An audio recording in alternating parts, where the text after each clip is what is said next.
Bina estetika diperkuat oleh barang-barang bukti yang diajukan serta diakui sendiri oleh terdakwa. Tanpa saksi itu pun sudah cukup terbukti akan kebohongan terdakwa tersebut, dan fakta itu pun juga diakui dan dijadikan dasar oleh penasihat hukum terdakwa dalam pembelaannya. Untuk itu keberatan penasihat hukum terdakwa tersebut tidak beralasan dan sudah sepatutnya untuk ditolak.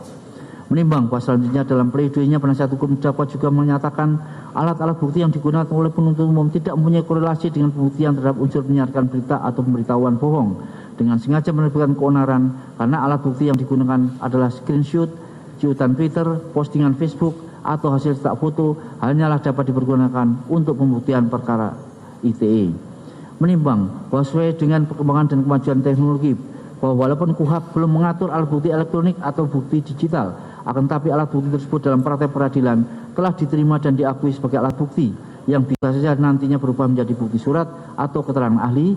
Hal itu tergantung bagaimana bukti itu nantinya disajikan di persidangan, atau juga menjadi barang bukti yang dapat dipergunakan untuk memperkuat pembuktian di persidangan. Serta beberapa undang-undang telah mencantumkan secara tegas dan memasukkan bukti digital atau bukti elektronik sebagai alat bukti yang sah dan berdiri sendiri. Oleh karena itu, menurut hemat majelis hakim, keberatan penasihat hukum terdakwa tersebut tidak beralasan, untuk itu haruslah ditolak. Menimbang bahwa berdasarkan uraian pertimbangan tersebut di atas, maka semua unsur yang terkandung dalam pasal 14 ayat 1 Undang-Undang Nomor 1 Tahun 1946 telah terpenuhi dan terbukti. Menimbang bahwa selanjutnya majelis akan mempertimbangkan apakah perbuatan yang telah terbukti dilakukan oleh terdakwa tersebut dapat dipertanggungjawabkan pada terdakwa. Apakah terdakwa dalam melakukan perbuatannya itu terdapat alasan-alasan pemaaf atau alasan-alasan pembenar. Menimbang bahwa selanjutnya majelis akan mempertimbangkan apakah perbuatan yang telah dilakukan terdakwa dapat dipertanggungjawabkan padanya, atau apakah terdakwa dalam melakukan perbuatannya itu terdapat alasan-alasan maaf atau benar sehingga perbuatan yang dilakukannya tidak dapat dipertanggungjawabkan kepadanya. Menimbang bahwa dalam persidangan majelis tidak menemukan hal-hal yang dapat menghapuskan pertanggungjawaban pidana baik sebagai alasan benar dan atau alasan maaf, maka terdakwa harus mempertanggungjawabkan perbuatannya. Menimbang bahwa menurut penasihat hukum terdakwa mengontrol dan terus mengkonsumsi obat, menurut hemat majelis tidak dapat dijadikan sebagai alasan maaf, karena terdakwa masih bisa mengontrol apa yang dilakukannya sepanjang tetap meminum obatnya, dan ternyata pada waktu melakukan perbuatannya terdakwa juga dalam kondisi mengkonsumsi obat antidepresan. Dengan demikian pembelaan dari penasihat hukum terdakwa tersebut haruslah ditolak. Menimbang bahwa demikian juga halnya dengan permintaan maaf yang telah disampaikan terdakwa tidaklah dapat dijadikan alasan penghapus pertanggungjawaban pidana atas tindak pidana yang telah dilakukan oleh terdakwa. Menimbang bahwa berdasarkan pertimbangan tersebut di atas, di mana semua unsur tindak pidana dalam dakwaan alternatif ke 1 penuntut umum telah terbukti, dan selama pemeriksaan di persidangan majelis tidak menemukan adanya alasan maaf maupun alasan benar dalam terdakwa melakukan perbuatannya, sehingga perbuatan yang dilakukan terdakwa dapat dipertanggungjawabkan padanya, telah mengantarkan majelis pada satu keyakinan akan kesalahan terdakwa. Oleh karena itu terdakwa haruslah dinyatakan telah terbukti secara sah dan meyakinkan bersalah melakukan tindak pidana sebagaimana yang didakwakan dalam dakwaan alternatif ke 1. Menimbang bahwa oleh karena terdakwa dinyatakan telah terbukti bersalah, maka terdakwa haruslah dijatuhi pidana sesuai dengan salahannya. Dijalani terdakwa dikurangkan seluruhnya dari pidana yang dijatuhkan. 4. Memerintahkan agar terdakwa tetap berada dalam tahanan.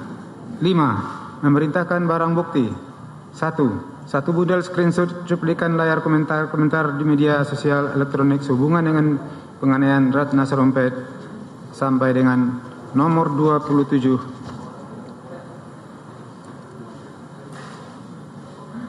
1 lembar kwitansi Rumah Sakit Khusus Bedah Bina Estetika tanggal 1 Oktober 2018 tetap terlampir dalam berkas. 28. 1 buah kartu Platinum BCA Silver sampai dengan 37. 1 potong celana corak batik warna biru dikembalikan kepada terdakwa. 38. 1 buah handphone merek Andromax. 39. 1 buah handphone merek Advan warna putih gold dikembalikan kepada saksi Ahmad Rubangi. 40. 1 lembar asli surat dari Ibu Ratna Sarumpait kepada Gubernur DKI Jakarta Bapak Anies Baswedan perihal permohonan sponsor tanggal 31 Januari 2018 sampai dengan nomor 58. 1 lembar fotokopi Surat Biro ASD Pemprov DKI Jakarta nomor 2959-0791 tanggal 8 Oktober 2018 perihal permohonan biaya pengembalian perjalanan dinas kepada Kadis Parbud Provinsi DKI Jakarta untuk disampaikan kepada Ibu Ratna Sarumpait guna mengembalikan biaya perjalanan dinas yang telah diterima karena Ibu Ratna Sarumpait tidak hadir dalam kegiatan WPIC 2018 di Kota Santiago, Chili. Berikut lampirannya tetap terlampir dalam berkas. 59. Satu buah unit handphone merek iPhone tipe 7 warna putih merah nomor SIM card 0812 10 40854 nomor IMEI 3553 2108 7528601 dikembalikan kepada penuntut umum untuk dipergunakan dalam perkara lain. 60. Dua lembar catatan medik Dr. Fidiansyah SPKJ MPH atas nama pasien Ratna Sarumpait sampai dengan nomor 66. Satu buah flash disk berisi fotokopi tayangan breaking news tanggal 2 Oktober 2018 tentang konferensi pers Prabowo Subianto dan Amin Rais tentang penganiayaan terhadap Ratna Sarumpait tetap terlampir dalam berkas perkara. 6. Membebankan ongkos perkara kepada terdakwa sebesar Rp5.000. Jadi itulah putusan dari pengadilan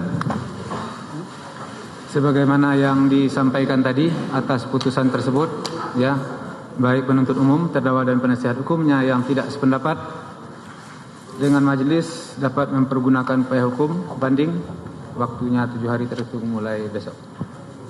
Dan untuk salinan putusan karena ternyata masih ada beberapa salah ketik, ya, insya Allah hari Senin bisa diambil.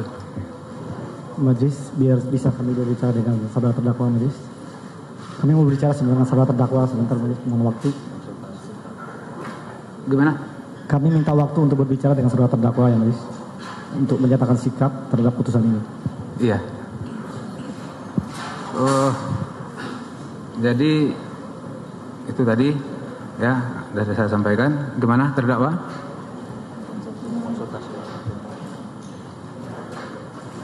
Mau konsultasi silakan.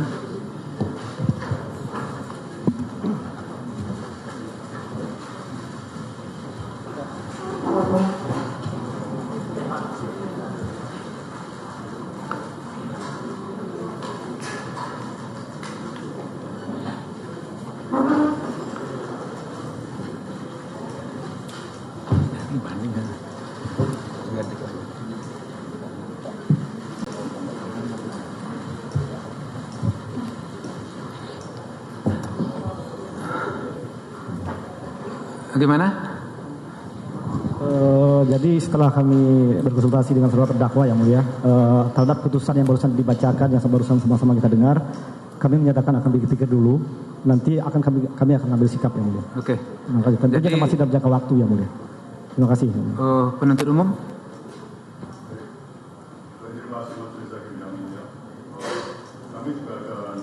Pikir-pikir.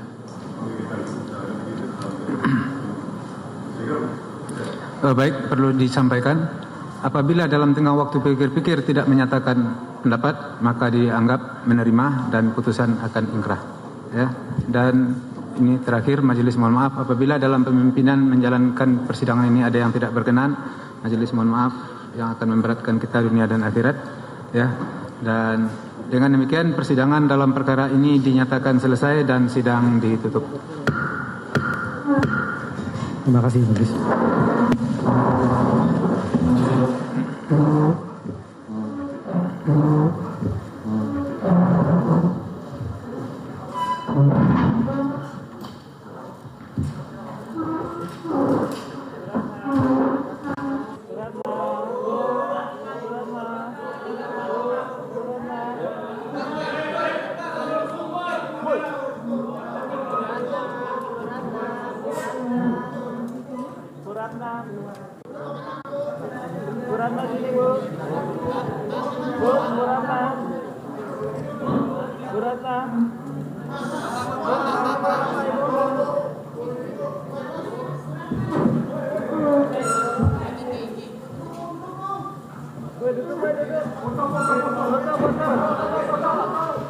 Bu Ratna.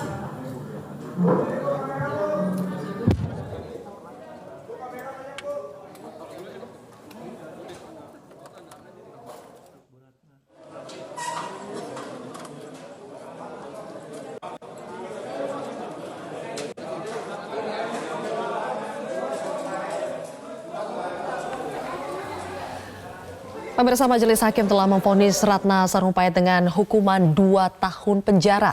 Ratna terbukti secara sah dan meyakinkan telah melanggar pasal 14 ayat 1 Undang-Undang Nomor 1 tahun 1946 tentang hukum pidana dan pasal 28 ayat 2 junto pasal 45A ayat 2 Undang-Undang Nomor 19 tahun 2016 tentang Undang-Undang ITE. Atas vonis dari hakim ini, kedua belah pihak baik itu jaksa penuntut umum maupun dari kuasa hukum Ratna Sarumpait masih menyatakan pikir-pikir apakah akan mengajukan banding atau tidak.